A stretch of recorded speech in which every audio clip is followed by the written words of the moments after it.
Coming up, Grand Bahama residents preparing for the opening of Parliament. Also, customers of RBC up in arms.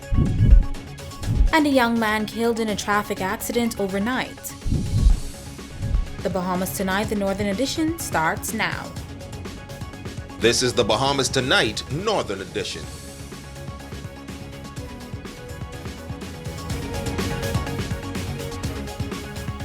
This is the Bahamas Tonight, the Northern Edition. Good evening, all. I'm Jamila Mizik. Thank you so much for tuning in. The House of Assembly to resume this coming Wednesday. The official opening of Parliament is usually a time of great ceremonial splendor. Historically, the ceremony is held in Rawson and Parliament Squares, but this year's opening will be held indoors. Nonetheless, officials say it will allow for the execution of the event in a manner that is representative of the traditional opening of the House of Assembly.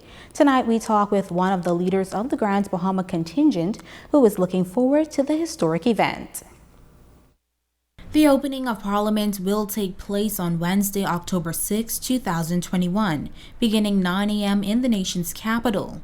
PLP campaign coordinator for Grand Bahama and Bimini, Dr. Keith Russell, says it is expected to be an exciting time. It is a wonderful experience. It's a lot of pomp and pageantry. We are particularly excited because of this New Day government and what we expect them to do based on their way forward and their economic plan. I think we're going to see a wonderful Bahamas. The Bahamas are brought back to a place where it can move forward to be a great nation. And that's the beginning. The opening of Bahamas is the beginning, with all of the persons who have been now appointed both to the Senate and to the Cabinet. We look forward to a bright, beautiful new day. Now, while historically the opening of Parliament is held in Rawson and Parliament Squares, this year's opening will be held at Bahama Resort, based on the recommendations by the government's steering committee for the opening of Parliament.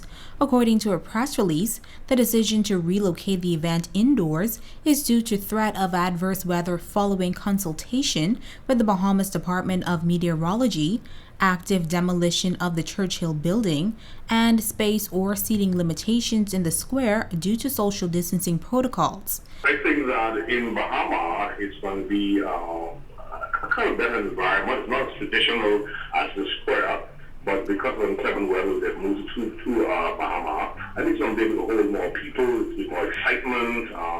I think that the persons who were probably left out of the whole experience but now have an opportunity to be there, particularly common individuals.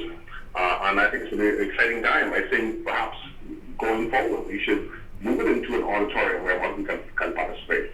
Russell notes that the opening of Parliament is very significant for Grand Bahama. Bahama has now 2 senators and 2 members of parliament, and they're still appointing individuals. So Grand Bahama has a bright future.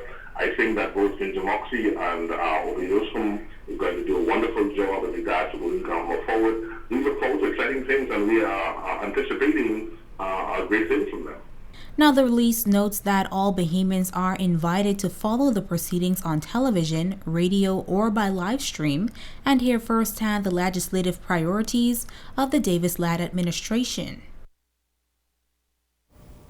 A decision by the Royal Bank of Canada is not sitting well with customers on Grand Bahama. RBC recently removed the $20 bill from its automated teller machine. Bank officials say it is part and parcel of its digital transformation strategy. But as Ramiko Knowles tells us, customers are banking on a change. Customers of Royal Bank of Canada are up in arms over the bank's decision to discontinue the issuance of $20 notes. Now, here at the local branch, not only are they outraged, but many of them say they were completely unaware. Trying to tell me the smallest I can get now maybe is a $50? How do you feel about it? I don't feel good about that. This RBC customer says given restrictions the bank currently has in place, the halt on $20 bills is just not right. You can't go in the bank for nothing less than $1,000, and now you can't get on $20 maybe to buy lunch or gas for the week. You know, that's not right. Pastor Audley Swain found out while making a withdrawal. I noticed that it wasn't giving out $20. In fact, it was offering me very large bills, which to my surprise. I think it should be $20 and above. no less than that. Now, according to bank executives, RBC's decision to discontinue the issuance of $20 bills from their ATMs is a part of their digital transformation strategy. And before making this business decision, they examined the usage of the ATMs and discovered a low percentage of clients withdrawing $20 bills. While RBC customer Clinton Knowles says it makes no sense. Because if I only need $20, why should I be forced to take out $50? Because once I take out that $50, there's a very good chance that I'm going to use the $20 that I need, and then the other $30 that could have still been in the bank probably will also be used. Additionally, customers say they should be able to withdraw less than $20 from the ATM, not be forced to withdraw more. I think we should have access to not just 20s, but also 10s. Not just big bills like 50 and 100, because nobody actually needs to use those type of bills on a regular basis. They should go down to $10 withdrawal, not take away the $20 withdrawal, because people don't always have, some people just want to get $20 to put gas in car. Why should I have to be limited to $50, $100? I may not even have $50 on my account. I think that's poor. It's my money. I should be able to say how much I want. You see what I'm saying? So I think they need to fix it, because if they're supposed to be servicing the people, to stay in good service, bro. Now, the ATM machines will only be issuing $50 to $100 bills. This man says for him, it's not a problem, and he will adjust. Before, when you go there for, let's say, $500, you can imagine $500 in 20s, because at one point in time, that's what was happening. But the only thing is now, you break a 50 and it's gone. You break 100 and it's gone. Causes you to spend more money than you really want to. But others are appealing to the Canadian bank to revert. You just work hard for your money, but the banks don't give you nothing for free. We don't have no church collection anymore then, because they're only giving out big bill. Ramiko Knowles, ZNS Network News. A young man is dead following a traffic accident on the Warren-J. Highway last night. Initial reports revealed that the driver of a 2011 GMC Sierra truck was traveling east on the Warren-J. Highway near Bahama Rock at a high rate of speed when the driver lost control and overturned into some bushes some distance on the northern side of the highway.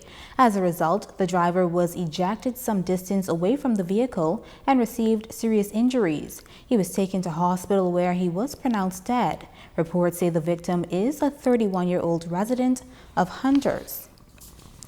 Meanwhile, one suspect is in custody and the hunt is on for a second who reportedly robbed a convenience store early Sunday morning.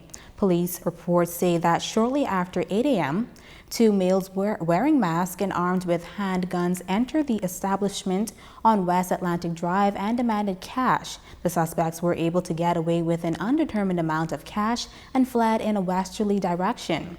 Police conducted a search of the area and arrested an adult suspect. The second male remains at large. And a teenage girl remains missing on Grand Bahama. Police say 15-year-old Mariah Culmer of Malibu Reef was last seen on September 1st. She is of brown complexion, slim build, and brown eyes. At the time of her disappearance, she was wearing a red shirt and short blue pants. If you know the whereabouts of 15-year-old Mariah Culmer, you are asked to contact police at 350-3109-911 or the nearest police station. Meantime, the Criminal Investigation Department is searching for 26-year-old Gabriel St. Michael Frith of number 10B Gladstone Terrace. Frith, wanted for armed robbery, is described as 6 feet 4 inches tall, 195 pounds, dark brown complexion, slim build with dark brown eyes, and plaits in his hair. If you have any information on Gabriel St. Michael Frith, wanted for armed robbery, you are asked to contact police at 350-3109 or 350-3106 or call your nearest police station. And an Abaco man was arrested over the weekend for possession of an unlicensed firearm. Police say around midnight on Saturday, officers, while conducting mobile patrol in Cedar Harbor, North Abaco, observed a silver Honda Stream vehicle being driven in a reckless manner. Police say attempts were made to stop the vehicle, but the driver took off at a high rate of speed. The vehicle then veered into bushes and continued at a high rate of speed to evade police. Police say the driver was observed throwing a dark object out of the vehicle that turned out to be a silver and black Kel-Tec 9mm 9mm pistol. The adult male driver was arrested and is assisting with the investigation. You're watching the Bahamas Tonight, the Northern Edition. Stay with us.